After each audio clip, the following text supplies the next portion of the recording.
Adrenaline, written by Niedski. Okay, Admiral Alina gave off a hiss of exasperation. Run this by me again. Who? Did what? Do you pay attention this time? Captain Genta moaned. I don't like to think about it. Admiral Elena squinted through her black slit eyes. I will decide what you think about, Captain. Now, recount. Well, Junto shuffled back and forth on his hooves. The Admiral's species had given up a diet based on living creatures eons ago, but her appearance still triggered some primal fear that his conscience being could barely overcome. To make it short, some drug smugglers bit off more than they could chew, and now a Type 0 civilization has some extremely advanced technology. Captain, Elena said with a harsh whisper, if I wanted it short, I would reread your disposition. Now, I'm commanding you to give the entire story, or I'll hold you in contempt. Gento's eyes twitched as he attempted to meet Alana's gaze, and he quickly diverted it to the floor. It was adrenaline, he said, the name of the drug itself making him feel that high. Anyone who wanted to become an officer was required to take a generous dose of it during training, and show that they could operate effectively under its influence. Use of weaponized adrenaline in war was not unheard of, especially in space fleets where entire ships reused an air system. The drug smugglers were going to that planet for adrenaline. Adrenaline is a very refined drug, Elena reminded Gento. Assuming a Type 0 civilization could even produce it, they wouldn't be sophisticated enough to deal with the effects. Now, would you like to change your story before I put it on the records? No, Admiral, Gento sighed. You wanted the story. This is it. If you're lying to me, Elena began. Yeah, Gento murmured in a brief moment of courage. Held in contempt, etc.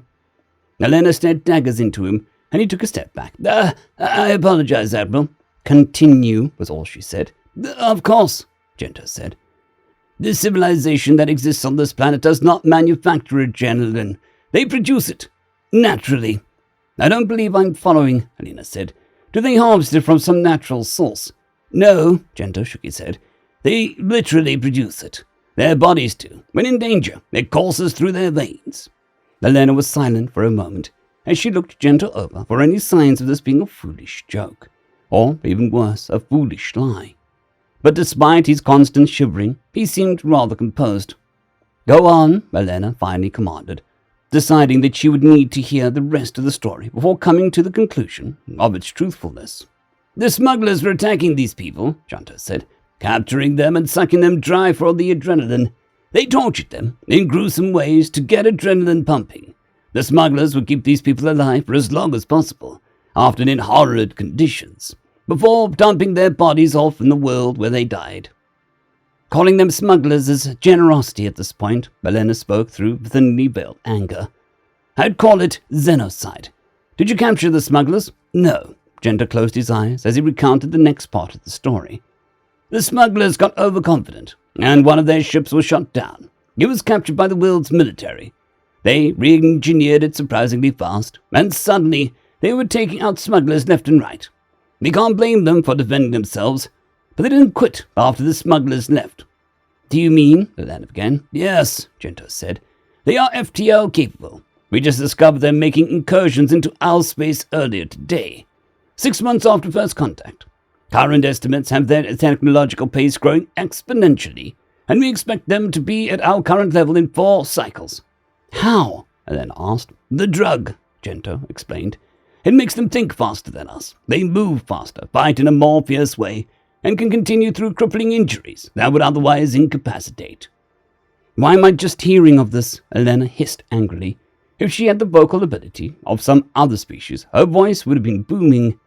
I intended to inform you, Gento whimpered, but after we knew more of the situation, this development was unexpected. Elena was silent for a moment, as nictating membranes flicked over her eyes. Are they angry? She finally asked in a nearly silent whisper. Doesn't matter, Gento asked. I sent a full fleet out there to stop their incursions, and a quarter of it came back in shambles. The crazy bastards couldn't stand up to us with their ships, so they boarded our ships and attacked. We couldn't stop them once their bodies were full of that drug. We can't stop them, Elena asked. What they did could be considered an act of war. We can't, Gento sighed. My recommendation is we try to establish contact and avoid any more skirmishes. If we can convince them that we have military superiority, they may be willing to settle on some sort of peace." "And if they don't want peace?" Elena asked. "Then we give them what they want," Genta said, "and be happy with what they leave us, if anything." "A Type 0 civilization," Elena mumbled. "We fought off the Daquin. How is this even possible?" "Well, Admiral, adrenaline is a hell of a drug." End of story. Story number 2. Is the assassination of a human ambassador a bad idea? Written by BareMinimumChef. Is the assassination of a human a very, very bad idea? This is the question you may ask yourself if you are planning on assassinating one of the many human ambassadors. The easy answer is yes. Absolutely, of fucking course. You will die for it, most likely without succeeding. Now, the complicated answer with some explanations. Every single human ambassador is protected by at least 50 members of the Terran Special Security Forces, TSSF.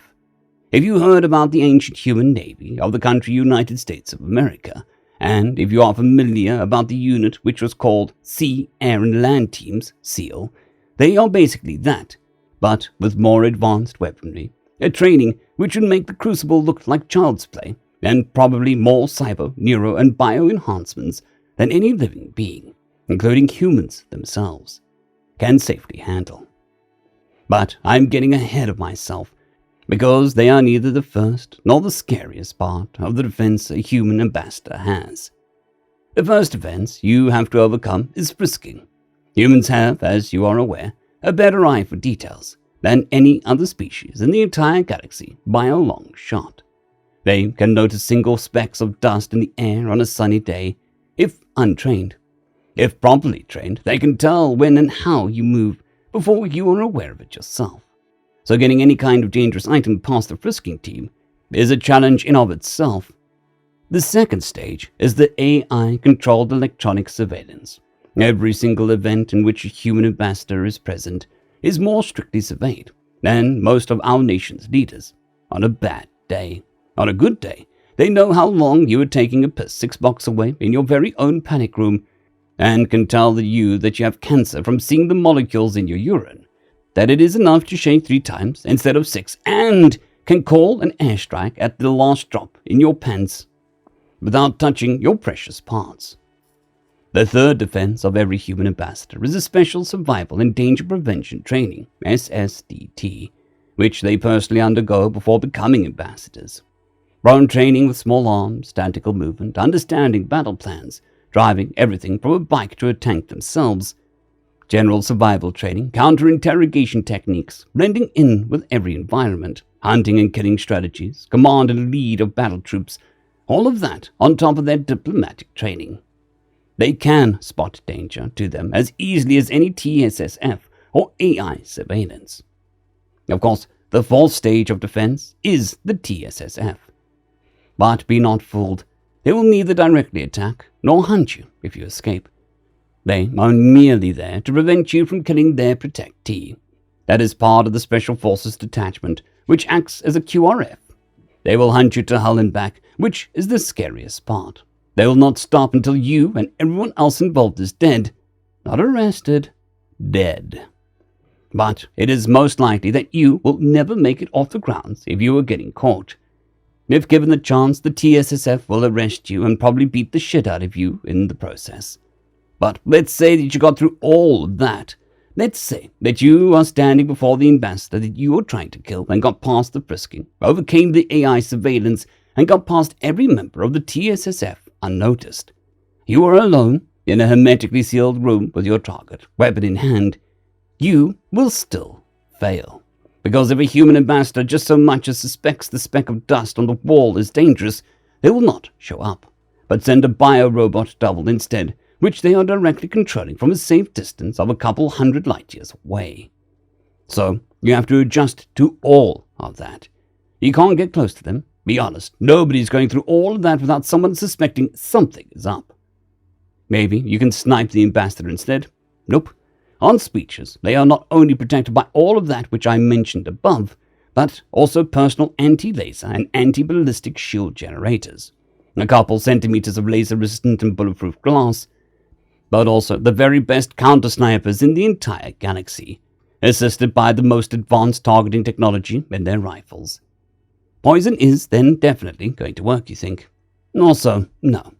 Not only have humans a very strong immune system, but they also have a couple of doctors 24/7, as they call it, on standby with every known antidote in existence at their direct disposal. The only way you are ever going to kill a human ambassador or any important figurehead of the humans, because ambassadors are the least protected of them all, believe me, is to outlive them until they die of old age. Fortunately, while humans are the most resilient creatures to death in the galaxy, by a long shot, they are equally the most short-lived, with merely 400 years only achieved through massive altering of parts of their DNA and individual implants. They are even outlived by 1 or 2 species on their own planet. End of story. I'd quickly like to thank our Tier 5 channel members, Casper Arnholtz, John Creighton, Manatharia, 050, Dragzoon WRE, and Elijah Silvercross. Thank you very much.